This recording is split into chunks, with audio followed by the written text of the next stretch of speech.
Hey everyone, I'm Gloria S. Crump, the Queen of Real Estate, and I own the Coastal Leaders Realty Group. Thank you for joining us today on our Tea Crumpets. And I'm here with Casey Roberts with Prewett Pest Control. He has been in the area since 2017. So thank you for joining us today. And not only do you do Baldwin County, but you also do some other areas as well. Yes, we at Prewett Pest Control. Our main area on the Gulf Coast consists of Baldwin County and Mobile County. Okay. And then up from the border of Mississippi to the border of Florida, and then up to about Citron now. Oh wow, so you definitely cover a huge area, so yes, not just our markets. That's great. We're also in Tuscaloosa and Auburn. Wow. Oh, that's awesome. Yeah. Good reasons to go on the weekends during football season. Absolutely, absolutely. Mix work with pleasure. So, all right, so today we're going to talk about termites, obviously, as well as just the general pest control. But for instance, some people might not understand a lot about the termite bonds and what it protects, but what are the different types of bonds that y'all offer? So the word bond people use as a generality. It will consist of two different types of agreements. Okay. One of them is the retreatment only agreement, which states that a company that's doing a preventative service around your property, if there's any termites that are found either on the annual inspection or by the homeowner, said company will come out and do a treatment and spare no expense to get rid of the problem. Okay. And then the other one is the repair. Yes. Okay. It's a repair and replace. Okay. Some people refer to it as a damage replacement. Okay.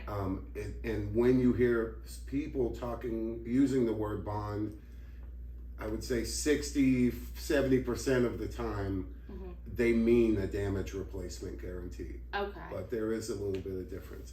So is there a limit on the amount of repairs that a damage repair bond would handle? Do y'all have a limit of that? Some companies have limits, some companies don't.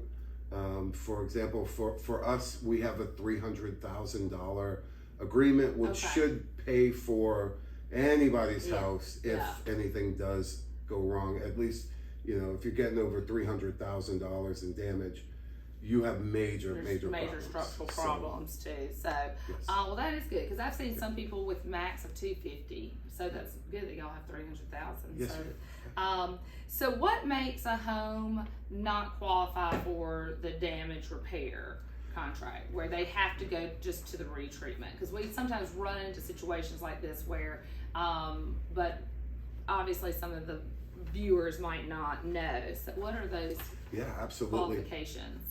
Well, they all go around like an insurance standard, and even the self-funded companies. There's some companies that choose to put money in the bank and then just pay for it out of their own pocket versus having a third-party insurance company provide that. But the insurance companies are the ones that set the standards that everyone goes by. Some of those things that will not get paid for are like wood to earth contact. So anytime you have wood that is attached to the main structure and then comes down into the ground. Gotcha. Even if it's wrapped in concrete, even if they pour concrete around it, the concrete can have fissures and allow termites to come in, run up the piece of wood and into the structure. From there. Yeah. Okay, so what's some other one? Another one is if you have siding that comes all the way down to the ground and then blocks your view of the foundation so that you can't see termites possibly coming up behind that siding material. Okay. And if the crawl space is too low, is that also something that y'all look into? If y'all can't actually visually go into the crawl space to look, is that prohibit people from being able to do the repair? If the crawl space is just really low, which is like 18 inches to 2 feet, it probably will not get put on a damage replacement unless it is the most pristine concrete wall sided crawl space. Which you don't usually run into when you get down that low because moisture rates rise, insect problems rise. things like that. Yeah, But, especially in this market where we might have a storm that we don't call, well, it starts with the word H. Can cause you're some absolutely flooding. right. Yeah. Yes, so I know that obviously rotten wood and moisture can attract termites, but I've also heard, like for instance, if the dead palm trees, or dead trees, will that also attract termites as well? They may attract termites because you have rotting wood underground. Yeah. And termites live underground. At least 2 of the 3 species that we encounter in lower Alabama live underground. However, termites don't sniff out wood like, say, a bloodhound would. Okay. They have to be very close to the actual piece of wood for them to be able to detect it. And we're talking inches, 2 inches, 3 inches. Normally, the way that they find their food is just by mass foraging. So they will send out thousands and thousands of foragers to look for feeding opportunities. When they bump into the wood or food, they eat it. Yeah. If they like it, they leave a pheromone trail back to the colony, which then invites other termites to come and eat. That sounds lovely. It's like a Thanksgiving meal. It is.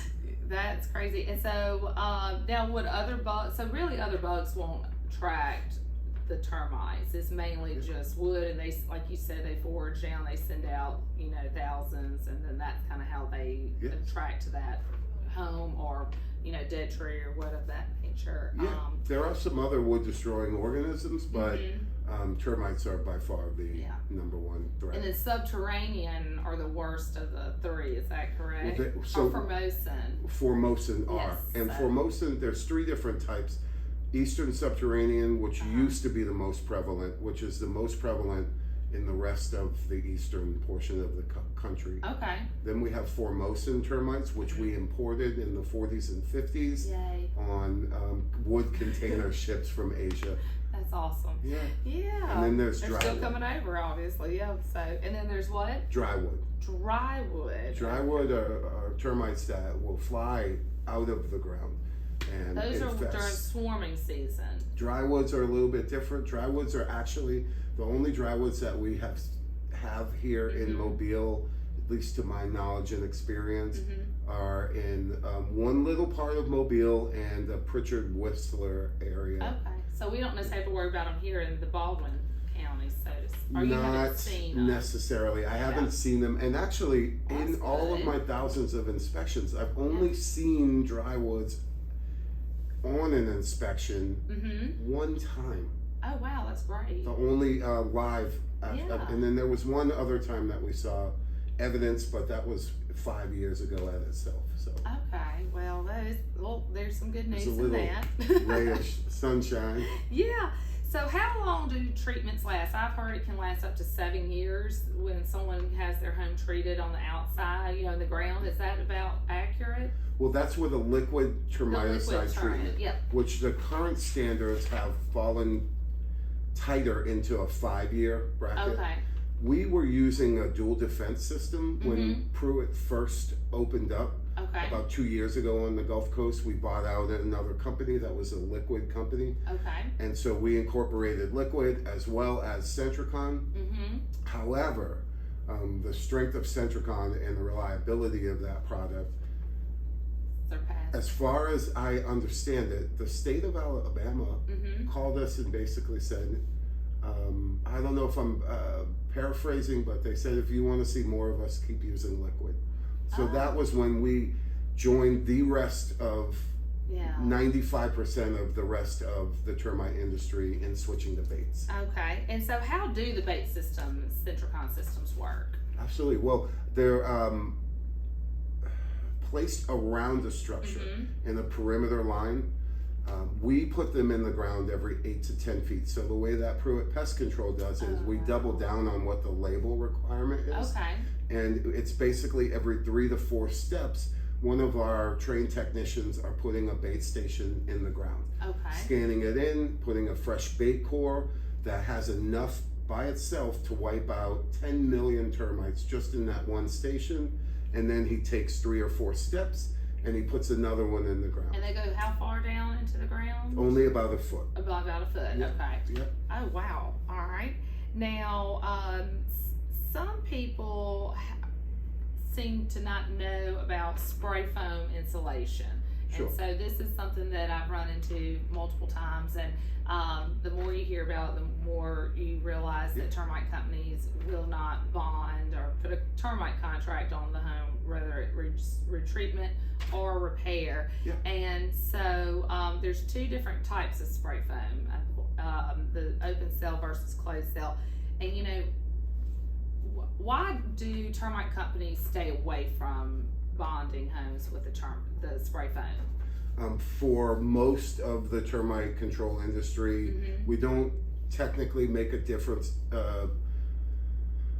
We don't see a difference in open cell and closed cell. Yeah. I'm sure that they both have their unique benefits, but for the termite control industry, we are scared of it because you can't see what's going on behind there. Yeah.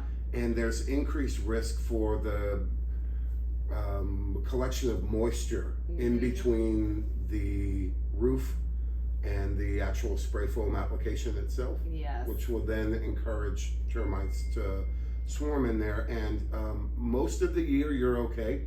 There's no danger, but when we have swarm season, which is in May, so many termites swarm, Formosan termites swarm, that the odds of them landing on the spot on your roof that has happened to have a little tiny water leak or whatever the case may be exponentially goes up. So that's why the biggest reason that the industry is scared. Yeah. Oh wow. Well, that's definitely good to know.